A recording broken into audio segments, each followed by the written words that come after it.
प्रधानमंत्री नरेंद्र मोदी का संवाद हमीरपुर जिले के प्रसिद्ध समाजसेवी रविंद्र सिंह डोगरा के साथ बड़ा पत्राचार। भारत के प्रधानमंत्री नरेंद्र मोदी का संवाद हमीरपुर जिले के प्रसिद्ध समाजसेवी रविंद्र सिंह डोगरा के साथ पत्राचार द्वारा निरंतर बढ़ता जा रहा है। सरकार के कार्यकाल और उसके कामों के विषय पर नए विचार हो या चाहे आजादी के अमृत महोत्सव की बात हो या स्वर्णिम भारत की या देश की उन्नति का कोई विषय हो, प्रधानमंत्री द्वारा रविंद्र सिंह डोगरा को उस मुहिम को हिमाचल में आगे बढ़ाने तथा युवाओं की सहभागिता बढ़ाने के लिए पत्र भेजा जाता रहा है। हाल ही में प्रधानमंत्री की पंच प्राण मुहिम में हिमाचल प्रदेश से रविंद्र सिंह डोगरा को भी शामिल किया गया है, जिसमें देश को विश्व में प्रथम बनाने के लिए 5 वचन धारण कर उसे आगे बढ़ाने का दायित्व है। और अब प्रधानमंत्री नरेंद्र मोदी ने एक पत्र नववर्ष की शुभकामनाओं के साथ रविंद्र सिंह डोगरा को भेजा, जिसमें उन्होंने परिमित भूतम अपरिमितम भव्यन्म यानी कि असीमित भविष्य की बात कही तथा डोगरा को आत्मनिर्भर व भव्य भारत के विराट संकल्पों की सिद्धि के लिए अपना कर्तव्य समझकर जी जान से कार्य करने को कहा है।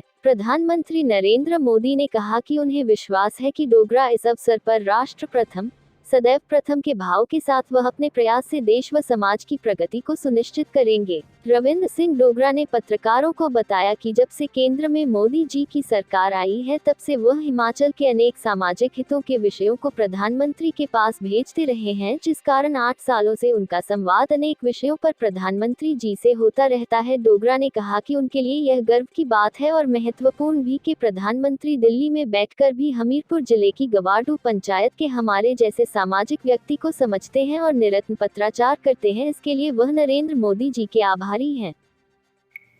मैं माननीय प्रधानमंत्री श्री नरेंद्र मोदी जी का बहुत बहुत आभार व्यक्त करता हूं और मुझे बहुत खुशी है कि हिमाचल प्रदेश से मेरे जैसे युवा को निरंतर वो अपने इस पत्र के माध्यम से प्रेरित करते रहते हैं कि हमें किस तरीके से सामाजिक और राजनीतिक क्षेत्र में आगे बढ़ना है और देश की उन्नति में अपना योगदान देना है। भारत के यशस्वी प्रधानमंत्री माननीय श्री नरेंद्र मोदी जी से आज मुझे एक और सस्नेही पत्र प्राप्त हुआ है और इस पत्र में उन्होंने मुझे कहा है कि परिमितम भूतम अपरिमितम भव्यम, जिसका अर्थ होता है कि भूतकाल की जो व्यवस्थाएं होती हैं वो बहुत सीमित होती हैं, लेकिन भविष्य जो है वो संभावनाओं के साथ में असीमित होता है और देश की उन्नति में हमारे जैसे युवाओं को आगे आगे काम करना चाहिए ताकि उन योजनाओं का क्रियान्वयन किया जा सके जो भारतवर्ष की सरकारें चाहती हैं कि देश की उन्नति में उनसे देशवासियों को लाभ हो।